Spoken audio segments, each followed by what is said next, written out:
kaguluhan sa politika ng ating bansa.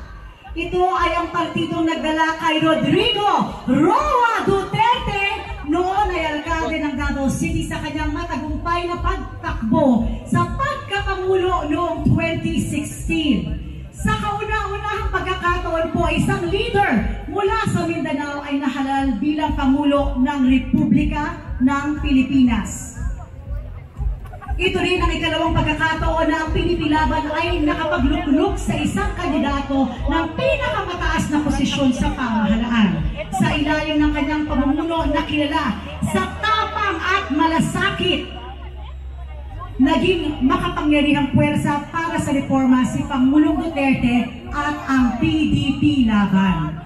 Ang kasalukuyang partido ay nag-ugat sa pagkakatatag ng Partidong Demokratiko Pilipino noong February 6, 1982 sa lungsod ng Cebu sa pamumuno ng yumaong Senador Aquilino Nene Pimentel Jr. Kasama sina Antonio Cuenco at iba pang mga leader mula sa Katimugan.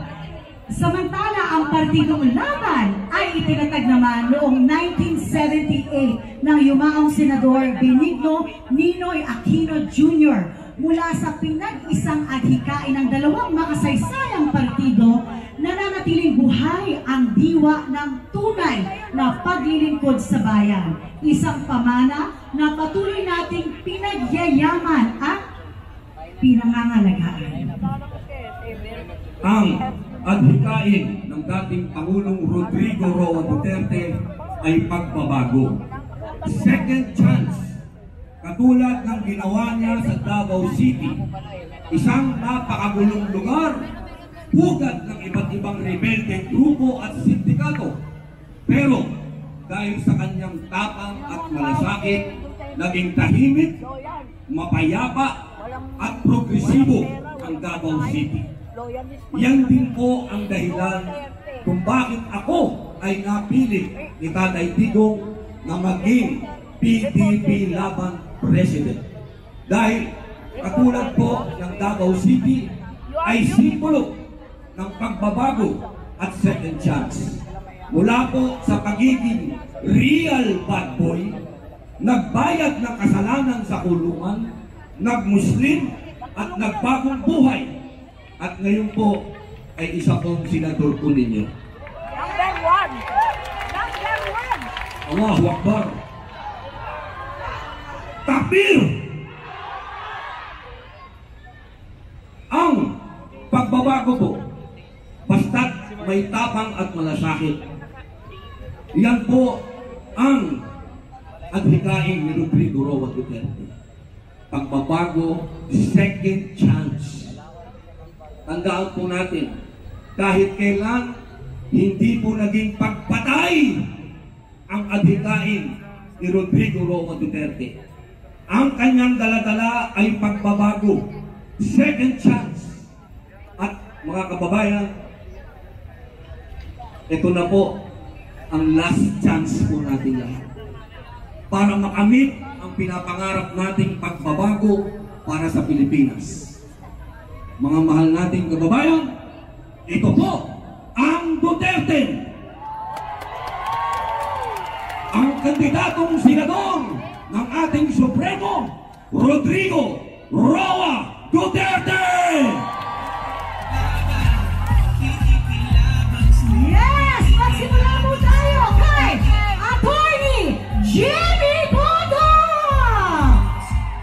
Jimmy Bondo!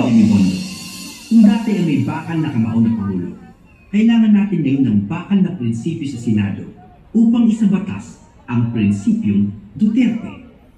Gusto niyo ibalik si Tatay Digong? Ibalik natin siya hindi lamang sa bansa o sa posisyon, kundi sa pangmatagalang batas. Ako po si Attorney Jimmy Bondo, ang magsasabatas ng prinsipyo Duterte.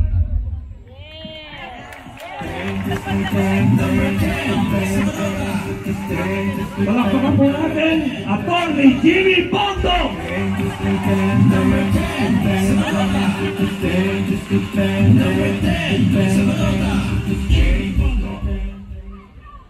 Napapaligiran po ako ng numerong Gs.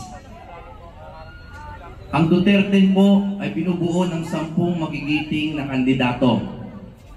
Ako naman po ay nabigyan ng numerong Gs sa balota. At napag-alaman ko po kamakailan lang na yung aking asawa na si Attorney Isabel ay Gs. 10 linggo na palang John Tis. Praise God. Napapaligiran po ako ng numerong Gs. Ano po kaya ang kinabukasan? Dahil gusto nila mawala ang mga Duterte sa larangan ng politika. Ewan ko yung larangan, Bisaya kayo o Tagalog? Tagalog! Oh. Gusto nilang mawala ang mga Duterte. Yun ang kanilang plano. Yan ang kanilang ginagawa ngayon. Papayag ba tayo nun? Sobra naman baka aapi yan. Di ba? Yes. Kaya, para magpigilan yung mga pang-aabuso, ako'y nakikiusap sa inyo. Para ma-maintain natin ang checks and balances sa ating gobyerno. Wherein yung mga branches of government ay magkakaroon ng checks and balances. Walang mag-aabuso. Kailangan tayo magkakaroon ng isang Senado na sulit, na aayaw sa mga pang-aabuso at tatayo kung anong tama. Kailangan natin ang Senado ay maokupay ng mga tao na may mga prinsipyo. Sino itong mga tao na tinutukoy mo? Wala, nang iba ko itong Duterte. Di ba?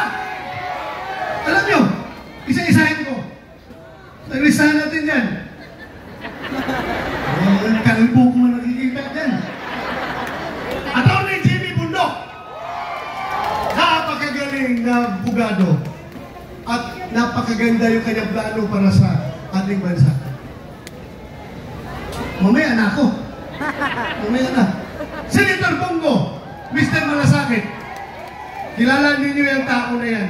Yan ang tao talaga na walang ibang iniisip 24/7 kung paano makatulong sa kanyang kapwa. Kahit saan yung may problema na tulong, talagang si Senator Bongo hindi natutulong. Pupunta talaga yan. Gagawa ng paraan para makatulong. Kaya, kailangan ibalik natin sa Senado. JB Hinlo, number 30. Napakagaling na bungad. Alam nyo, hindi sa kung kasama ko yan si JB Hinlo. Pag yan ay naging senador, napakaganda yung kanyang plano. 2 minutes lang daw. Siya na magsabi maya sa kanyang plano.